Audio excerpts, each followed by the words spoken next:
Praise God. ఒక ప్రాంతంలో ఒక పక్షి, పావురపు పక్షి తన గూడును దేవుని యొక్క మందిరం పైన కట్టుకుంది. ఆ మందిరము పైన నా గూటిలో ఉన్న తన యొక్క బిడ్డకి ప్రతినిత్యం ఆహారాన్ని తీసుకొచ్చి దాని నోట్లో ఆహారాన్ని పెడతా ఉంది. చాలాసార్లు మనం పక్షి గూట్లను మనం చూస్తున్నప్పుడు వాటి పిల్లల్ని ఎలా పోషిస్తాయో అందుట్లో శ్రేష్టమైనది పావురం. ఆ పావురము దేవుని ఆ మందిరము పైన, మందిరాలపైన ఉన్న గోపురము పైన కట్టుకోవడం అనేది చూసాం.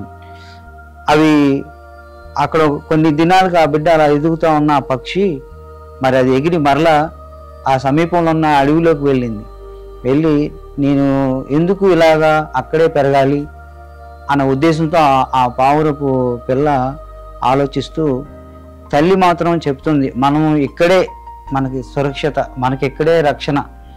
మరి ఈ ప్రాంతంలో నేను ఎంచుకున్నానంటే ఆ పావురపు పిల్ల లేదు, నేను డిఫరెంట్గా చాలా వేరే ప్రాంతంలోకి వెళ్ళాలి, నేను ఇక్కడే ఉండకూడదు అని చెప్పి ఆ ప్రాంతాన్ని వదిలి దూరంగా ఉన్న ఒక చిన్న అడవి ప్రాంతానికి వెళ్ళినప్పుడు ఆ అడవిలో ఉన్న ఒక వేటగాడు ఒక దినాన ఆ పావురాన్ని తన బాణాలు తీసుకొని వేటాడుతూ ఉన్నాడు. వేటాడుతుండగా ఆ పావురపు పిల్ల ఎక్కడికి వెళ్ళాలో అర్థం కాక మరలా దానికి కొన్ని విషయాలు జ్ఞాపకం వస్తూ ఉన్నాయి.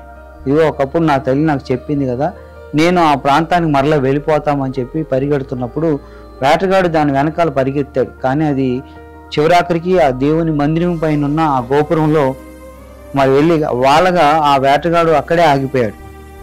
ఈ పావురం అక్కడి నుంచి చూస్తూ ఉంది, వేటగాడు ఎందుకు ఈ ప్రాంతాన్ని మమ్మల్ని వేటాడట్లేదు అన్నప్పుడు తల్లి పావురము అక్కడికి వచ్చి చూసినప్పుడు తిరిగి తన బిడ్డను చేర్చబడ్డాన్ని చూసి చాలా సంతోషంతో ఆ రెండు సంభాషణ ఒక ఉదాహరణ చెప్పుతూ ఉన్నప్పుడు గమనించింది ఏంటంటే, అక్కడ ఒక వచనాన్ని, దేవుని వాక్యాన్ని నేను జ్ఞాపకం చేసుకుంటున్నాను.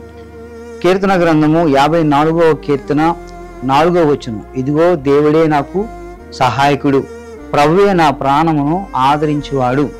మరి ఆ తల్లి చెప్పినట్లుగా ఇదిగో దేవుడే నాకు సహాయకుడు. ఇక్కడికి ప్రజలు దేవుడంటే భయాన్ని కలిగి ఉన్నారు కాబట్టి నా ప్రాణం ఇక్కడ సురక్షితంగా ఉందని తల్లి పావురం చెప్పింది. ప్రభువే నా ప్రాణమును ఆదరించువాడు. కాబట్టి దేవుని యొక్క మందిరము ఆ పావురానికి ఎంత శ్రేష్టతను కలిగించిందో, ఎంత రక్షణ కలిగించిందో, మరి వేటగాన్ని ఒర్రెల అనేది రక్షించింది. ఆ వేటగాడు మరి దేవాలయం మీద, గుళ్ళ మీద ఉన్న వాటిని ఏమాత్రం కూడా వేటాడకూడదు అనే యొక్క పద్ధతిని ఎరుగున్నాడు కాబట్టి అది దేవుని మందిరానికి చేరింది కాబట్టి రక్షించబడింది.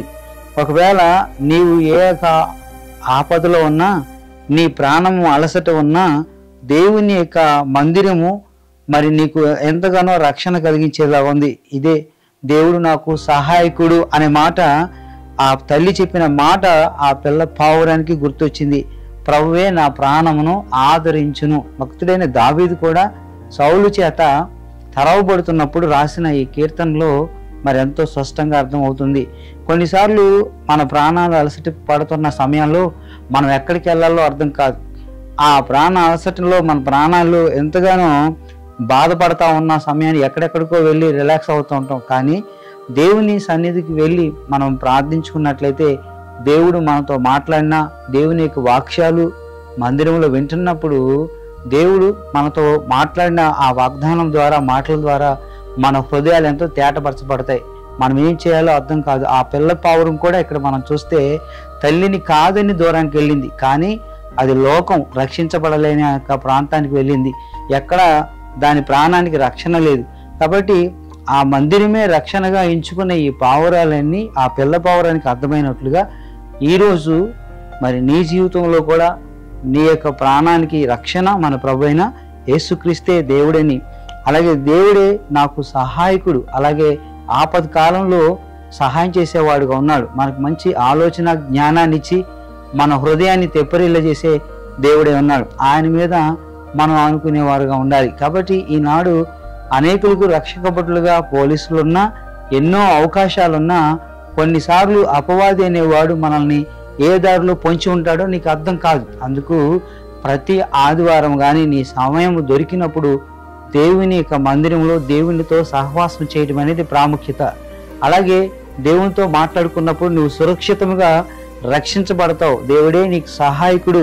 ఆ తల్లి పావురం చెప్పిన మాట అదే. నిజంగా ఆ మాటలు కనుక గుర్తుకు రాకపోతే కనుక అది వేటగాడి ఊరిలో చనిపోయేది, అది రక్షించబడేది కాదు. కాబట్టి దేవుని మందిరానికి అది సమీపించింది. ఇది దేవుని ప్రతిష్ట పావురము అని అతను దానిని వదిలిపెట్టి వెళ్ళిపోయాడు. అట్లాగే మరి దుష్టుని నుండి దూరంగా పారిపోవడానికి, మనము దగ్గరగా ఉండడానికి, లేదా మనం ఖాళీగా ఉన్నప్పుడు మన ఆలోచనలన్నీ కూడా వేరేలాగా ఉంటాయి. కాబట్టి దేవుని మందిరంలో దేవునితో గడిపినప్పుడు మనము మన ఆలోచనలు, మన ప్రవర్తన అంతా కూడా మార్పు కలిగి రేపు ఏం చేయాలనే ఆలోచన దేవుడు నీకు ఇస్తాడు. అందుకని ఈ కీర్తనలో దావీదు కూడా ఒక దగ్గర దాగి ఉన్నాడు అనే విషయాన్ని మనం జ్ఞాపకం చేసుకుంటే, సౌలు తనను వేటాడుతూ ఉన్నాడు, తనను పట్టుకోవాలని తరుముతున్నాడు, కానీ అక్కడి నుంచి దూరంగా పారిపోయాడు. అతను తన దగ్గర నిలిచి ఉన్నాడు. మరి ఆ సమయంలో దేవునికి ఆయనే నా ప్రాణానికి ఆదరించేవాడై ఉన్నాడు. మరి ఇదిగో దేవుడే నాకు సహాయకుడని మరొకసారి జ్ఞాపకం చేస్తున్నాడు. బహుశా నీవు ఎవరి ద్వారా తరవబడుతున్నావా, లేకపోతే ఏదైనా సమస్యలో ఉన్నావా, ఈ దినమందు దేవుడు మాట్లాడిన ఈ వాగ్దానం మందు దేవుడు మరి ఈ మాటల ద్వారా నీ ప్రాణాన్ని దేవుడు రక్షించి ఆదరించి ఆయన సన్నిధిలో చేరినట్లయితే తప్పకుండా నీ యొక్క హృదయానికి ఎంతో సంతృప్తి కలిగే విధానాన్ని దేవుడు కలిగిస్తాడు. నువ్వు ఏ ప్రశ్నలతో నువ్వు బయలుదేరేలో వాటన్నిటి విషయంలో దేవుడు నీకు సహాయం చేస్తాడు. ఈ కొద్ది మాటలు దేవుడు దీవించును గాక. ఆమేన్. God bless you all.